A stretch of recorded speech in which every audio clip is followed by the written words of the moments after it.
자, 설교 제목 한번 해봅니다. 신앙은 책임을 지는 일입니다. 신앙은 책임을 지는 일입니다. 한번 더 해봅니다. 신앙은 책임을 지는 일입니다. 신앙은 책임을 지는 일입니다. 몇 해 전에 평소에 잘 알고 지내던 자매가 신랑이 될 사람과 어머니와 함께 저를 찾아와서 저를 주례자로 삼고 언약식을 한 일이 있습니다. 신랑이 될 사람은 반듯한 미국인이요, 또 신부가 될 사람은 미국 문화를 잘 알아는 믿음의 자매였습니다. 서로가 사랑을 하고 또 부부로 살기를 서로 원하고 있고, 양가 부모들도 이미 두 사람의 결혼을 승낙한 상태요. 또 두 사람 모두 자기의 선택과 자기들의 결정을 할 수 있는 30대의 성인이요. 너희들 이 두 사람의 결혼이 법적으로나 윤리적으로 하자가 없기 때문에 그들의 부탁을 수용해서 언약식에 주례를 해준 일이 있습니다. 지금도 그들 부부는 아이를 낳고 잘 행복하게 살고 있습니다.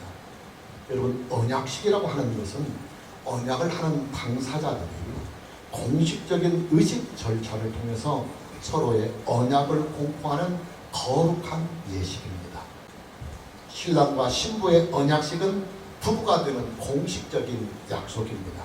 전통적으로는 결혼식을 통해서 부부의 언약을 맺지만 요즘 신세대들 사이에서는 언약식으로 결혼식을 대체하는 일들이 점점 늘어나고 있습니다.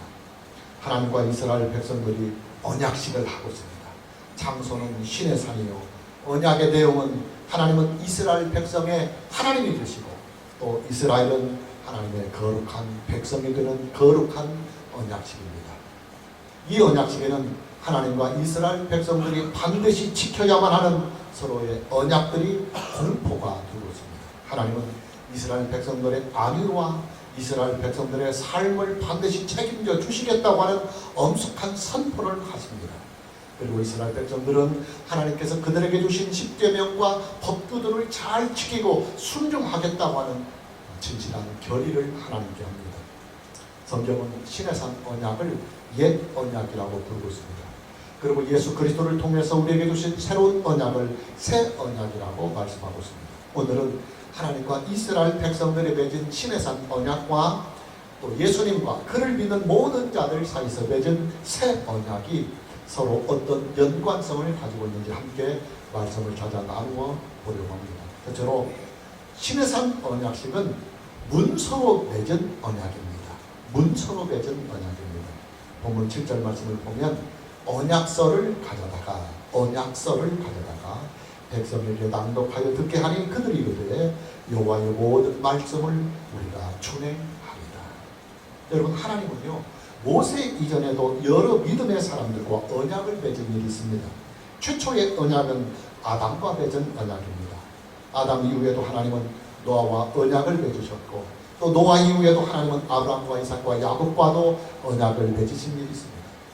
그런데 이 모든 사람들과 맺은 하나님의 언약은 다 구두로 맺은 구두 언약이었습니다. 말로서 맺은 언약이었습니다. 그러나 하나님께서 이스라엘 백성들과 맺은 신의 산 언약은 구두로 맺은 말로 맺은 언약이 아니라 문서로 맺은 문서의 언약입니다. 성경 최초로 등장하는 문서로 맺은 언약인 것입니다. 여러분, 구두 언약이나 문서로 된 언약이나 그 효력은 동등해요. 우리나라 민법에서도 구두 계약을 인정하고 있습니다. 다만 구두 계약과 문서로 된 계약의 차이는 문제가 발생했을 때 구두 계약은 그것을 증명하는 방법이 어려울 수가 있다고 하는 점입니다. 그래서 구두 계약은 녹음이나 증인이 없이는 계약의 정당성을 입증하기가 상당히 어려운 면이 있어요. 그러나 문서로 된 계약을 딱 해놓으면 계약서 그 자체가 명확한 증거가 되기 때문에 문제가 발생했을 때 아주 유리한 것입니다. 신의 산 언약은 하나님과 이스라엘 백성들이 쌍방간에 문서로 맺은 언약입니다. 언약에 대한 증거가 분명하고도 명확한 언약입니다. 따라서 이 언약서가 존재하는 한 언약의 두 당사자인 하나님과 이스라엘 백성은 반드시 신의 산 언약을 지켜가야만 합니다. 만일에 이 두 당사자 사이에 신의 산 언약을 지키지 아니하는 쪽이 있다고 한다면 이 언약석을 증거로 삼아서 책임을 물을 수가 있는 것입니다.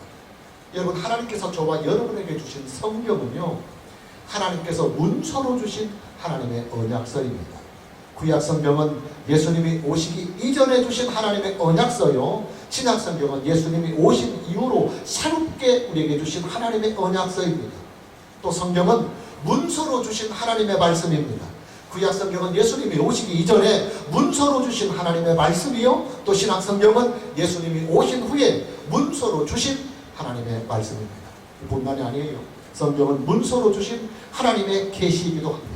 구약성경은 예수님이 오시기 이전에 문서로 주신 하나님의 계시요, 신약성경은 예수님이 오신 이후에 하나님께서 문서로 우리에게 새롭게 주신 새로운 하나님의 계시인 것입니다. 문서로 이 모든 것을 주셨다고 하는 이 말은요, 구두로 주신 것들보다 정확하고 그리고 분명하고 흠이 없다는 말입니다. 여러분, 구두로 전해지는 언약이나 말씀이나 계시는요, 사람들이 바뀌고 또 시대가 바뀌고 세월이 흐르면서 사람들에 의해서 변질이 될 위험성이 다분히 있어요. 그러나 하나님의 언약과 하나님의 말씀과 하나님의 계시가 문서로 딱 기록이 되어서 보관이 되면 세월이 흐르거나 사람이 바뀌거나 시대가 변해도 문서는 그대로 남아 있습니다.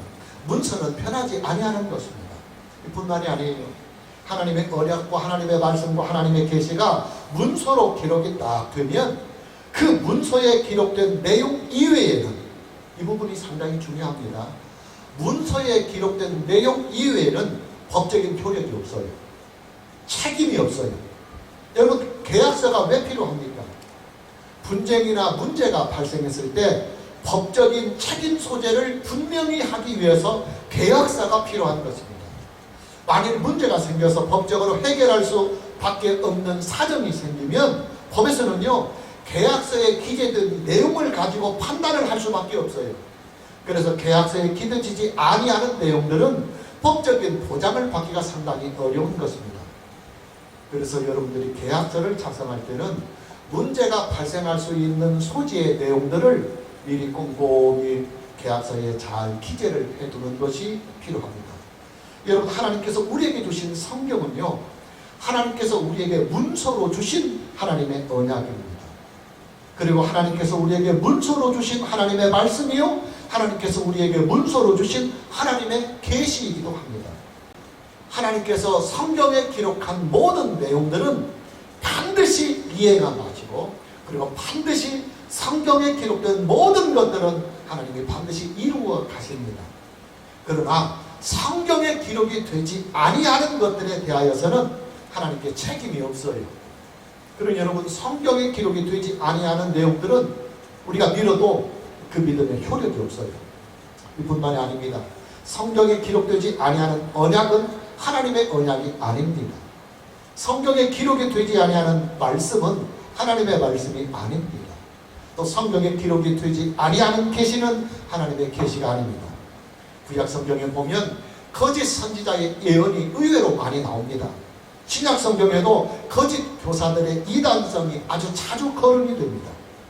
지금 우리들 주변에서도 여전히 성경 밖에서 하나님의 음성을 들었다고 주장하고, 또 성경 밖에서 하나님의 계시를 들었다고 주장하고, 또 성경 밖에서 하나님의 언약을 받았다고 주장하는 무리들이 많이 있습니다. 이들의 한결같은 주장이 뭐냐면 하나님께로부터 직통 계시를 받았다는 것입니다. 하나님께서 자기에게 직접 나타나셔서 말씀을 직접 주시고, 또 기도하는 중에 하나님의 계시를 받고 말씀을 받고 언약을 받고 환상 중에 하나님의 말씀과 계시를 받았다고 주장을 합니다.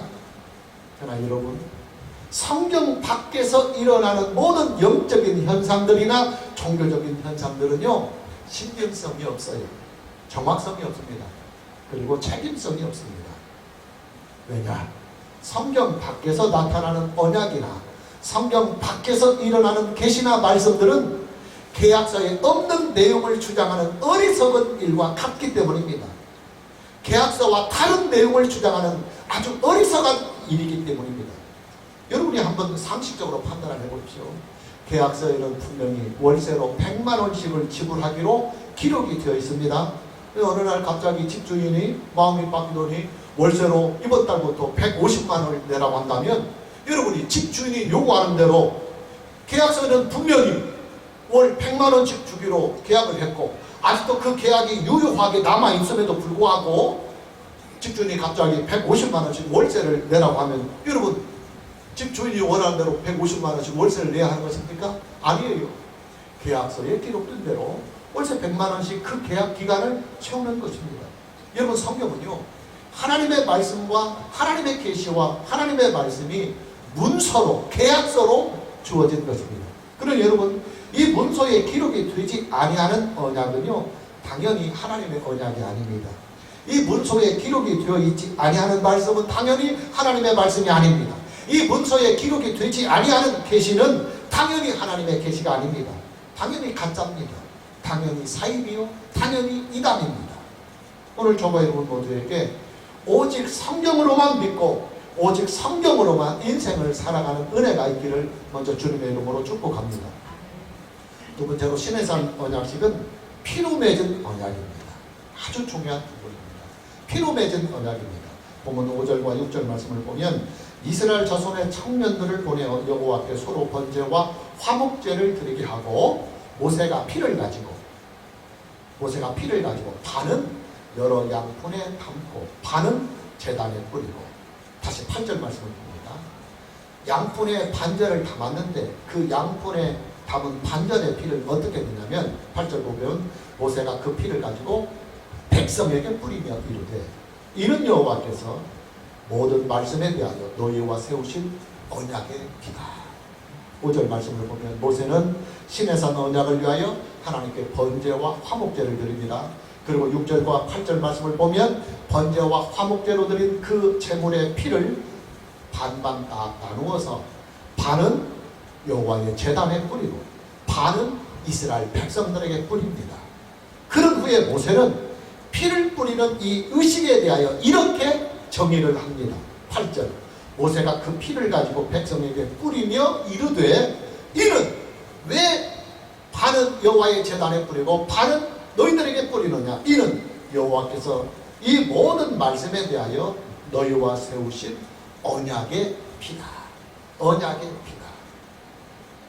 시내산 언약은 피로 맺은 언약이다.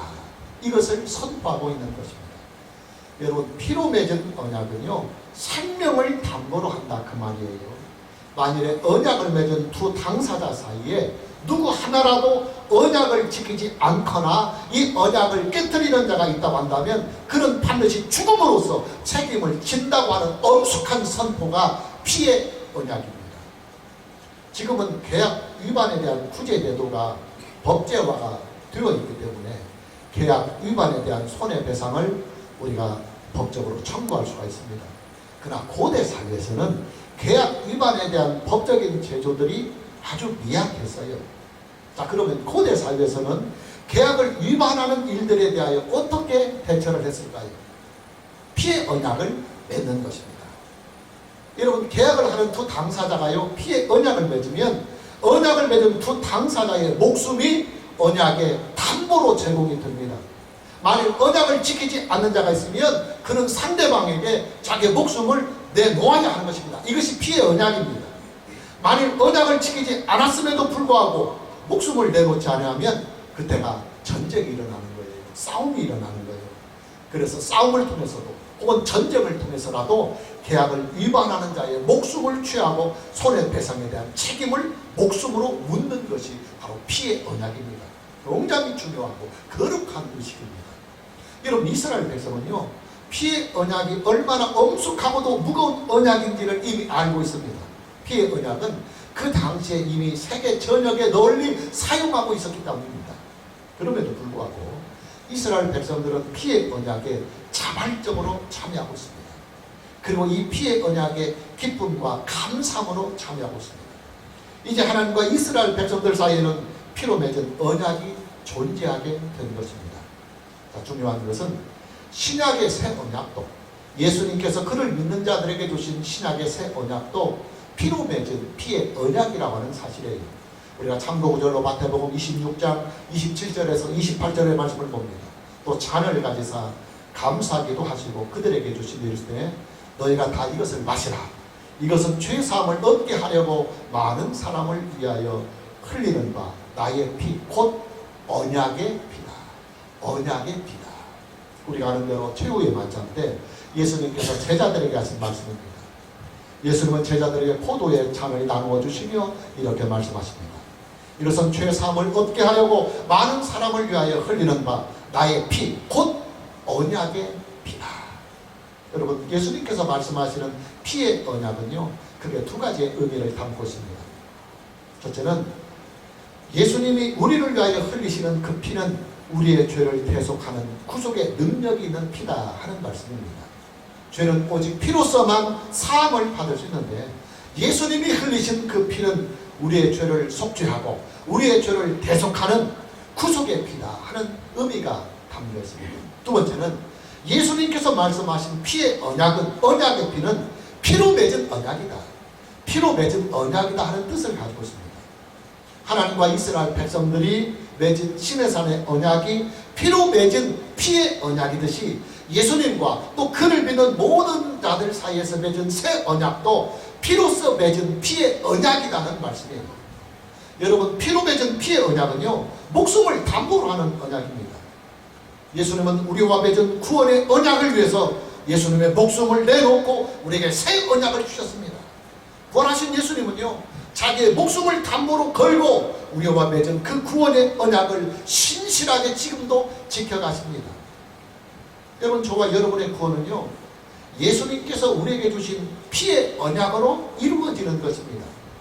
예수님께서 우리의 죄를 대신하여 속죄의 피를 흘리신 그 일이 사실이요, 또 예수님이 자신의 목숨을 담보로 피의 언약을 우리에게 주시고 그 피의 언약을 신실하게 하나님의 우편에서 지켜주고 계시기 때문에 예수님을 믿는 저와 여러분들에게 하나님의 구원의 능력이 임하고 또 우리를 구원하시는 하나님의 구원의 효력이 우리에게 미치는 것입니다.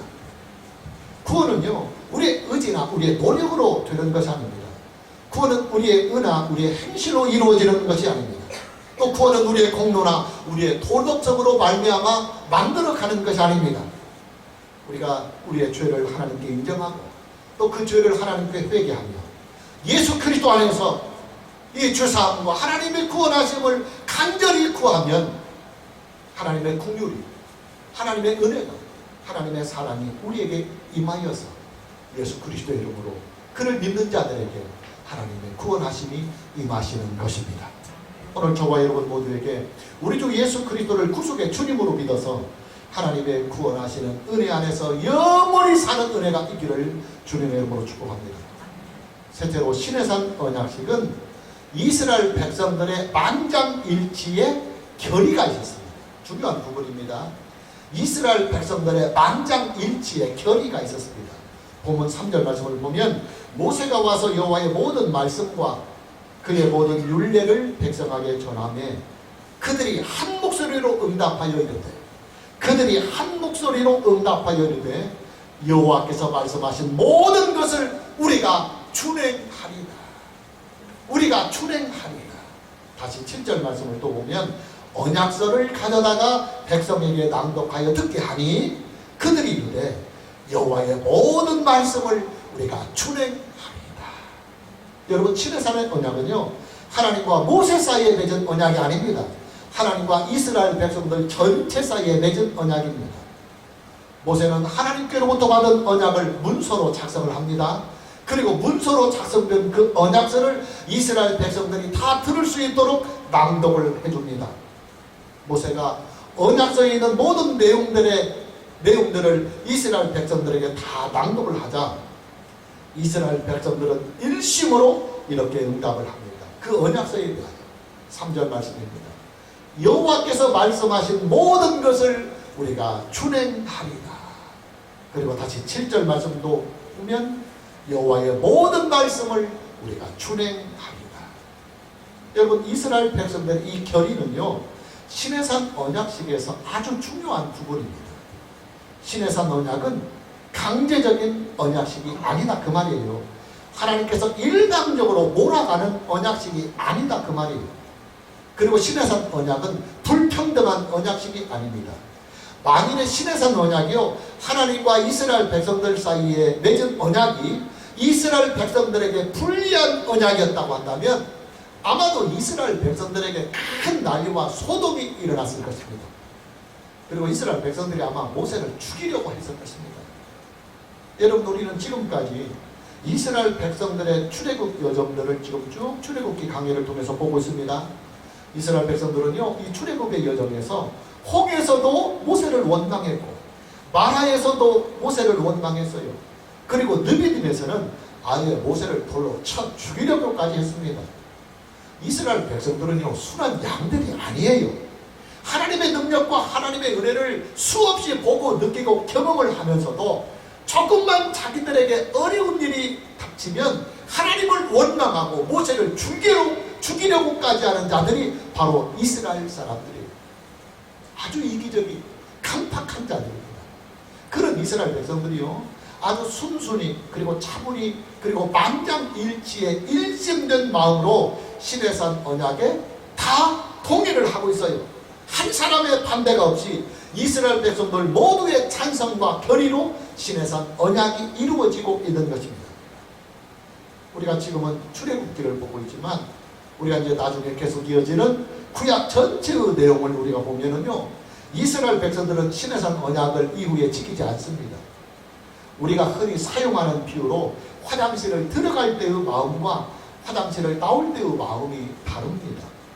그들이 가나안을 정복한 후에는 현실에 안주하고 그리고 물질 생활에 안주하면서 하나님께서 그토록 싫어하시는 우상 숭배를 밥 먹듯이 합니다. 그리고 하나님을 섬기는 일은 형식으로만 합니다. 결국 이스라엘 백성들은요, 그들이 피로 언약을 맺고 만장일치의 찬성을 통해서 시내산 언약에 동의를 하였던, 결의를 하였던 그대로, 그 언약서 그대로 하나님의 징계를 받습니다. 그래서 그들은요, 나라를 잃습니다. 그리고 주권을 잃어버리고 행복과 평안을 잃습니다. 그리고 가장 중요한 신앙을 그들은 잃어버리고 맙니다. 여러분, 저와 여러분이요, 예수님을 믿고 세례를 받는다고 하는 이 일은요, 시내산 언약으로 말하면 피의 언약을 맺는 일입니다. 피의 언약에 여러분이 찬성을 하고 동의를 하는 것이 예수님을 믿고 그리고 세례를 받는 일입니다. 여러분, 저와 여러분은요, 믿고 세례를 받은 후에는 반드시 믿음으로, 반드시 신앙으로 살아야 합니다. 반드시 하나님의 말씀으로 살아야 합니다. 반드시 예수 그리스도 안에서 살아야 합니다. 이 길을 벗어나면 하나님의 긍휼의 징계가 있습니다. 하나님의 긍휼의 징계가 있습니다. 심판의 징계가 아닙니다. 여러분, 하나님의 징계는요, 심판의 징계가 있고 긍휼의 징계가 있습니다. 심판의 징계는 예수 그리스도의 구속의 은혜가 없는 자들, 예수 그리스도 밖에 있는 자들에게 임하는 징계가 심판의 징계입니다. 그러나 예수 그리스도 안에 있는 하나님의 자녀들에게 내리시는 징계는 심판의 징계가 아니고 긍휼의 징계입니다. 연단을 위한 징계, 교육을 위한 사랑의 징계가 바로 긍휼의 징계입니다. 여러분, 연애를 하는 처녀 총각은요, 교제를 하다가 헤어질 수도 있어요. 교제를 하다가 헤어진다고 해도 법적인 책임을 묻지 않습니다. 그러나 결혼을 해서 부부가 되면 함부로 헤어질 수 없어요. 부부가 서로 합의를 해서 헤어지거나 아니면 재판을 통해서 합법적으로 강제적으로 헤어지는 길 밖에는 다른 길이 없습니다. 결혼을 한 부부에게는 결혼 생활을 지켜야만 하는 책임이 부부에게 반드시 있습니다. 자, 구원을 받은 하나님의 자녀들은 예수님과 영으로 혼인을 한 예수님의 영적인 신부들입니다.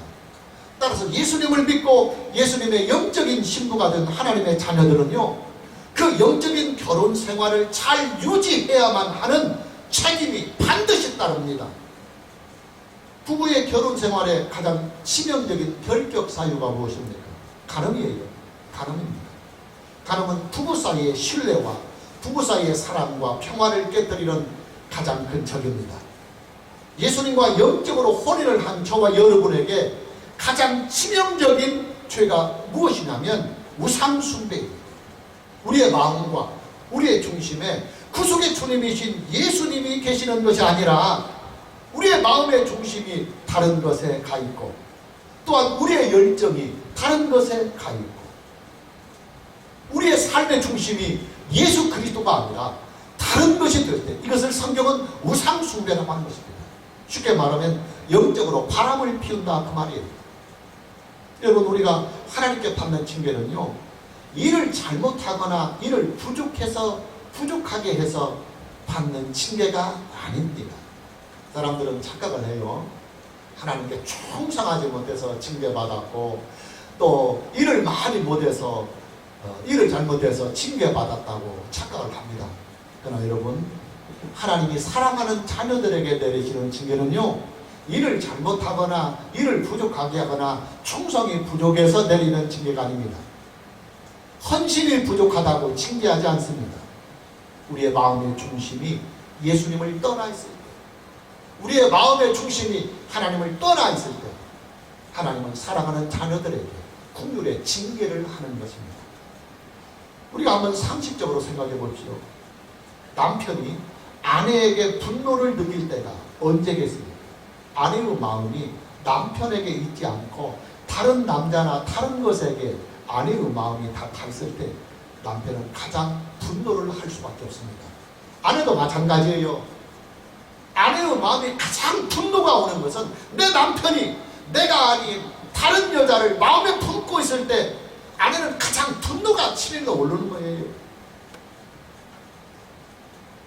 여러분 하나님이 사랑하는 하나님의 자녀들을 징계하실 때 어떤 때 징계하느냐면 우리의 마음에 자신의 독생자까지도 희생하시면서 우리를 구원하시는 하나님의 사랑을 저버리고 하나님의 은혜를 저버리고 우리의 마음에 다른 것이 가득 차 있을 때 하나님은 사랑하는 자녀들을 징계라도 하셔서 하나님께 다시 돌아오게 하기 위하여 사랑하는 자녀들에게 긍휼의 징계, 사랑의 매를 대시는 것입니다. 마무리합니다. 여러분 저와 여러분은요 신앙생활을 책임있게 해야 합니다. 우리가 예수님을 믿고 세례를 받고 그리고 교회의 일원이 되었다고 한다면 우리는요 나의 결정과 나의 믿음에 대한 책임을 질 줄 알아야 합니다. 왜냐하면 이것이 영적인 결혼식이니까. 평생을 이제 나는 예수님 한 분만을 내 영적인 남편으로 믿고 섬기며 예수 그리스도 안에서 하나님 한 분만을 내 생명의 주님, 인생의 주님, 신앙의 주님으로 믿고 섬기며 경외하겠노라고 하는 나의 결의, 나의 선언, 나의 선포가 여러분이 예수님을 믿고 세례를 믿고 교회에 나와서 함께 예배를 드리는 것입니다. 그렇기 때문에 여러분이 예수님을 믿고 세례를 받고 교회 회원이 되어서 여러분이 예배 공동체가 되었다고 하는 이 사실에는 여러분의 신앙의 책임이 따릅니다. 그 책임이 뭐냐? 믿음을 배신해서는 안 돼요. 남편이 아내를 배신하면 안 되고 아내가 남편을 배신하면 안 되는 것처럼 우리가 우리의 믿음의 주님이신 구속의 주님이신 예수 그리스도를 배신하지 아니하여 합니다. 그리고 예수 그리스도 안에서 하나님을 경외하며 하나님을 예배하는 일에 우리가 최선을 다해야 합니다. 그리고 하나님의 기록된 계시로 하나님께서 문서로 우리에게 주신 언약, 하나님께서 문서로 주신 하나님의 말씀인 신구약 성경 66권을 우리의 생명의 권위, 우리의 신앙의 권위, 우리의 인생의 권위로 믿고 여러분이 성경을 믿고 성경에 순종하며 살아야 하는 것입니다. 이것이 저와 여러분이 가져야 할 신앙의 책임이요 인생의 책임입니다. 오늘 저와 여러분 모두에게 믿음 생활과 인생을 살아가는 모든 일에 하나님의 자녀로서 그리고 예수 그리스도의 신부로서 그 책임을 다하는 은혜가 있기를 주님의 이름으로 축복합니다. 찬양합니다.